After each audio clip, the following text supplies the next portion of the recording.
మాజీ మంత్రి వైఎస్ వివేకానందరెడ్డి హత్య కేసులో ఆయన కుమార్తె సునీతారెడ్డి మరోసారి న్యాయ పోరాటానికి సిద్ధమయ్యారు.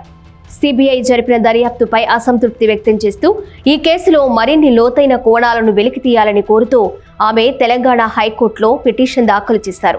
సిబిఐ విచారణలో పలు కీలక అంశాలు విస్మరణకు గురయ్యాయని, తదుపరి దర్యాప్తునకు ఆదేశించాలని ఆమె ధర్మస్థానాన్ని కోరడంతో ఈ కేసు ఇప్పుడు తెలుగు రాష్ట్రాల్లో మళ్లీ హాట్ టాపిక్ గా మారింది. సిబిఐ ఇప్పటికే సమర్పించిన ఛార్జ్షీట్లో కొన్ని కీలక పాత్రల గురించి స్పష్టత లేదని సునీత తన పిటిషన్లో పేర్కొన్నారు. ముఖ్యంగా నిందితుల మధ్య జరిగిన ఫోన్ కాల్ డేటా, ఇతర సాంకేతిక ఆధారాలను సిబిఐ పూర్తి స్థాయిలో విశ్లేషించలేదని ఆమె ఆరోపిస్తున్నారు.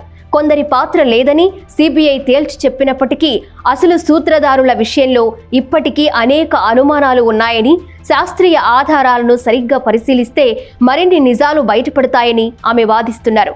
ఈ హత్య వెనుక ఉన్న అసలు కుట్రదారులు ఎవరో దర్యాప్తులో స్పష్టమైన సమాధానాలు దొరకలేదని పిటిషనర్ అభ్యంతరం వ్యక్తం చేశారు.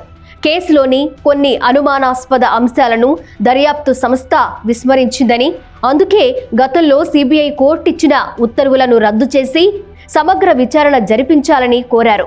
హత్య వెనుక ఉన్న పెద్ద తలకాయలను బయటకు తీసుకురావాలంటే లోతైన పునర్విచారణ అవసరమని ఆమె హైకోర్టును అభ్యర్థించారు. ఈ పిటిషన్పై తెలంగాణ హైకోర్టులో ఈ రోజు జరగనున్న విచారణ అత్యంత కీలకంగా మారింది. ఒకవేళ కోర్టు సానుకూలంగా స్పందించి తదుపరి దర్యాప్తునకు ఆదేశిస్తే సిబిఐ విచారణ మళ్లీ కొత్త మలుపు తిరిగే అవకాశం ఉంది. ఈ పరిణామం రాజకీయంగా కూడా ప్రాధాన్యత సంతరించుకుంది. కోర్టు నిర్ణయం బాధితులకు న్యాయం చేకూర్చే దిశగా కొత్త మార్గాలను వెతుకుతుందా లేదా అనేది ఇప్పుడు న్యాయ రాజకీయ వర్గాల్లో ఆసక్తిగా మారింది.